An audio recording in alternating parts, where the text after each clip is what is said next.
ساکن ناحیه واسع از شهرک البوگ مشرف قربان و بعد 4 سال جدایی از نبیره‌هایش دیگر آنها را در غریبی دیدن نمی‌خواهد. سمیه، مریم، آسیا و عبدالله نبیره‌هایش همراه پدر و مادرشان از دولت مصر برگشته به وطن زادگاهشان ناحیه واسع آمدند. مقصد خوندنی دا بچه هیچ خوندنی همگو میرم میخونم او چند دوری چی بود آخی تنجی امونی بود هیچ که در کور نداشت خیلی رفتن که تری شید آخی زمانه دیگرگون شید بعد برای همو من فکر کنم که این بچه من در همه جا یکم کارش میشه من نمیبینم مرده من نمیبینم زنده من نمیبینم خیلی شیده باشه کولکا که نبودن بچه ها نبودن من همیشه هم بیمار بودم زیغ بودم فکر دایم چی شونده بودم که زنده میوین مرده میوین ایره مادر که چند فرقه فکر میکنه آیا ما دیداری را میبینم و نه خیلی خدا با ما رسوند همی امام علی ما را یاردم داد که فرزنده با مادر چی شوند روپرو شوند ببینن وقتی که اومدن واسه تدیدی چه خیلی شدی؟ تا خرسندی ما کسل شدم وقتا کسل شدم یک هفته خوب کمر خرسندی همی نواسو را خیلی خرسند شدم این خیش دولتی کسی که به این مراد برسه با خواهش پدر و مادر کودکان آنها را در این گزارش نشان نمیدهیم. از نقل خدای مشرف پسرش نعمتالله به فدراسیون روسیه به مهاجرت مهنتی رفته بود. از آنجا به دولت مصر رفت. بعد این آمده زن و فرزندانش را گرفته به مصر برد. 4 سال آنجا زندگی کردند. تنها توسط تلفن علاقه داشتند. من خطا کم بغل کم بودی دارم نمیتونم فرزند مورم میگم بیا میگم چه وجهتم نمیرسه بیام گلک دار بودم 5 گلک میخورم حتی که چکاری خودش اومده اینای فرزنده را بعد خیلی میسوست قرض کم رفتیم اومد بعد بازگشت به وطن با کمک دوستان نعمتالله اهل اویلش رو از مصر به وطن به تاجیکستان برگرداند. من دیگه نمیمونم دیگه همه مرا سلمه بدوزم بکشن و بعد بروم دیگه اجازت نمیتم جوفر نفهمیدم هیچی را نفهمیدم خیلی بچه که خودش خواسته رفته او ایره چی نگردن گفتیم بروم مقصد چی شود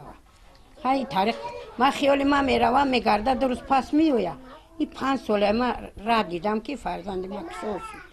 با مقصد پیشگیری افراطگرایی شامل نگردیدن جوانان به هر گونه حزب و حرکت‌های افراطگرایی در ناحیه با ساکنان صحبت و واخوری‌ها تشکیل و گذرانیده می‌شوند. در این چاره‌بینی‌ها نمایندگان مقامات‌های حفظ حقوق، اهل جماعتچی ناحیه، رئیسان کمیته‌های محله، امام خطیبان مسجدهای جامع اشتراک نموده ماهیت ظهورات نامطلوب جهان امروزه اکستریمیسم و تروریسم را می‌فهمانند. از پدر و مادران دعوت به عمل می‌آورند که هوشیار و زیرک باشند، فرزندان را درست تربیت نمایند.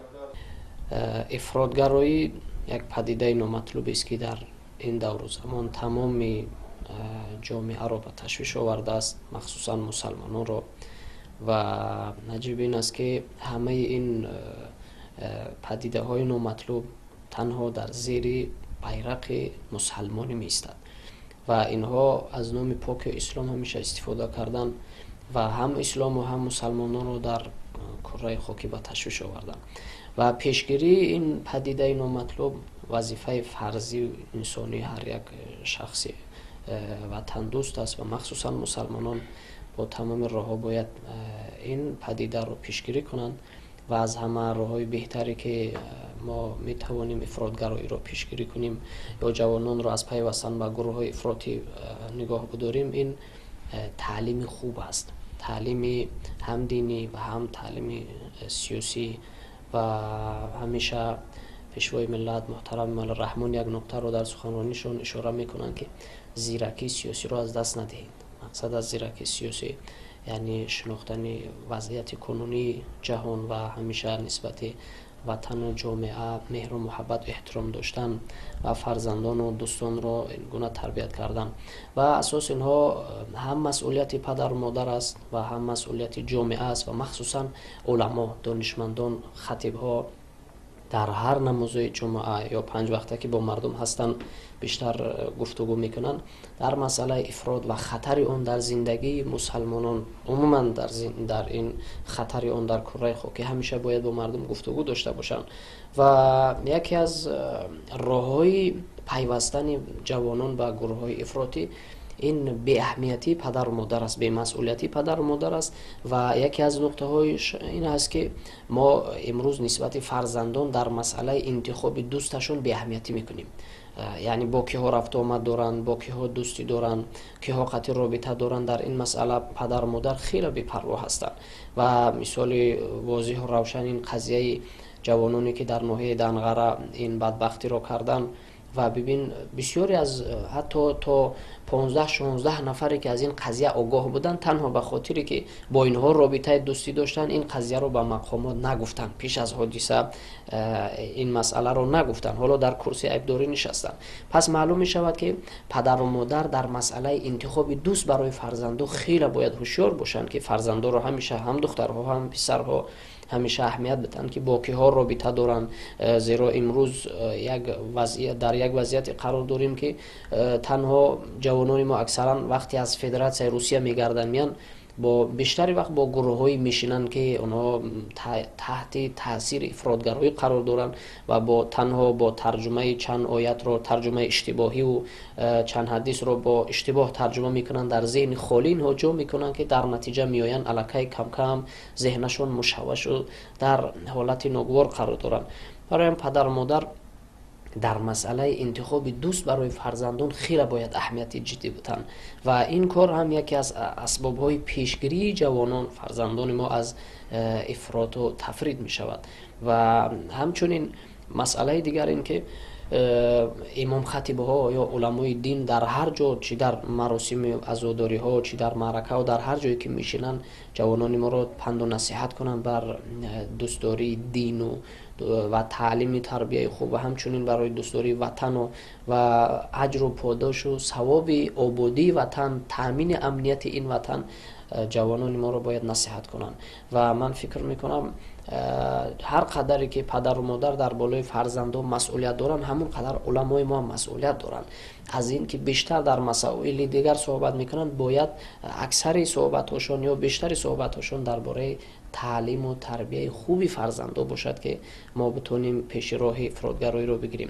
عبدالعزیز اکرمزاده امام خطیب مسجد جامع ناحیه میباشد. با کوشش او 50 نفر ساکنان ناحیه از خارج کشور، 1 نفر از دولت سوریه و وطن برگردانیده شدند. مسجد مرکزی هم خیلی اشاره کردم در مسئله گرداندن جوانان از دانشگاه‌های اسلامی در خارج کشور سهم کلان دارد. در حدود ناحیه و بیرون از اونم بعضی از جوانان بودن دوستی داشتن با ما که ما توانستیم با دعوت، با راه دعوت و با راه فهماندهی آنها از اونجا گشتن و بعضی هایشون که نیتی رفتن داشتن بعد از گفتگو کردن با ما از این نیتشون برگشتن، احساس پشیمانی کردن. برگردانیده با وطن آوردن ساکنان ناحیه که در خارج کشور هستند یکی از سمت‌های کاری مقامات‌های حفظ حقوق میباشد. طبق معلومات پروکراتورای ناحیه واسه از شماره 79 نفری در خارج کشور بوده ساکنان ناحیه 75 نفرشون به وطن برگردانیده شدند. از طرف مقامات حفظ حقوقی جمهوری اگر در مجموع گیریم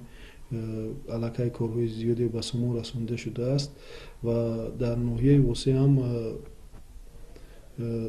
در همین دوره تحلیل شونده گیریم در دوام 9 ماه سال 2018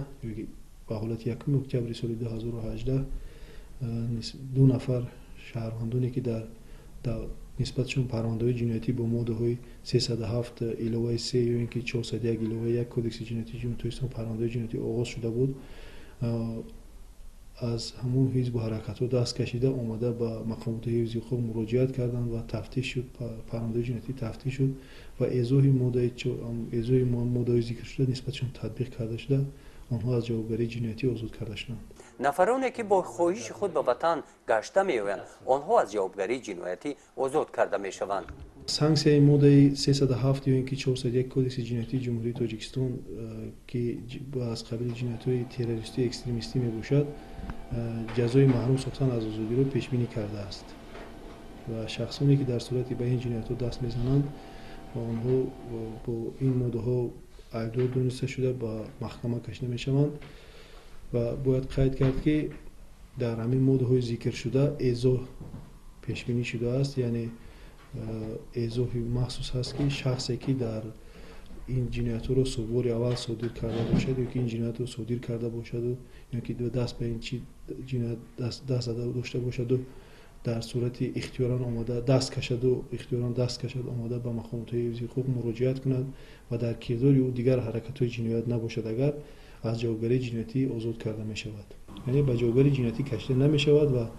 چیزی که در سانکسیون ماده 401 پیش بینی شده است، مثلا محروم شدن از آزادی با مدت از 12 تا 20 سال پیش بینی شده باشد هم مثلا اگر اختیاران دست کشه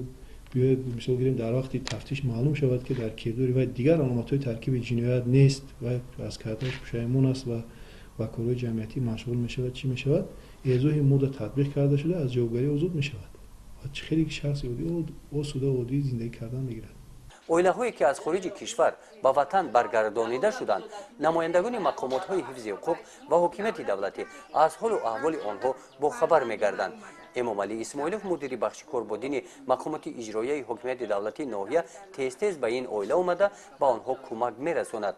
در برگردانیدن اویله نعمت الله از دولت مصر به وطن با پیشنهاد امام علی اسماعیلوف مسجد جامع سهمی ارزنده خود را گذاشته است. اینها راستی من این شخصیت رو از پیش ندیدم، لیکن وقتی این قضیه رو بررسی کردن من هم در نماز جمعه گفتم و هم با دوستانی که با اونها رابطه داشتن این مسئله رو بررسی کردم و سهمگذاری هم کردیم. کمتر گرچه اندک هم بود به خاطر برگرداندن اویلش از کشور مصر عربی سهمگذاری کردیم. ولی حتما و هم خیلی گفتم ما همیشه کوشش میکنیم که در برابر سیاست پیش گرفته پیشوای ملت و همچنین قانونگذاری دولت همیشه در مقابل تمام گروه ها بیستیم و مقصد ما هم این نیست که جوانان رو همیشه محکوم کنیم بر این که در این کار رفتن. بسیاری اونها از روی جهل و نادانی و کمفهمی و بیسوادی و نتیجه بی علمی و بیسوادی همین است. دیگر هر راهی را یافتن گمان میکنن که در اون خیر و خوبی هست، در حالی که راه درست و صحیح تنها در این کشور آباد کردن این کشور، دوست داشتن وطن و احترام پدر و مادر و در جامعه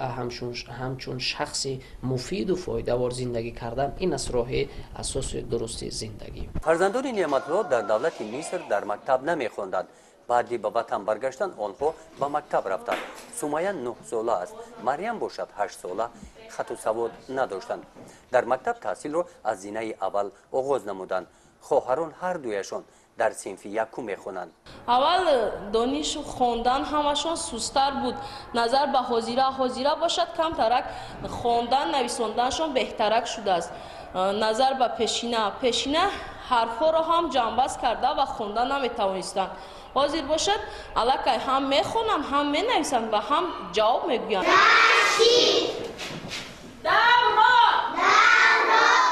سمیه و مریم کتاب الفبا را میخوانند. اکنون خواندن و نوشتن را از خود مینمایند. در صنف نسبت آنها هر صنفان مناسبتی خوب دارند. از مصر آمدن طلبگان مثال نغز اول قبول نکردند و هنگامی که یک جای شیشتن مثال خواندن آموخته شدن با یکدیگر حاضر باشند به یکدیگر نمیتوانند در ساده با یکدیگر یک جای تلفظ میکنند میخونند و یک جای مثال وقتی زنگ ها میشد یک جای میبرایند با یکدیگر رابطه نغز دارند. اویله ظریف و زندگی میانه حال دارند. بعد برگشتن اهل اویله به وطن نعمت الله خاطرش جمع شده با مهاجرت مهنتی به فدراسیای روسیه گشته رفت. خاله مشرف باشد باوری دارد که فرزندانش در زندگی دیگر به اشتباه راه نخواهند داد.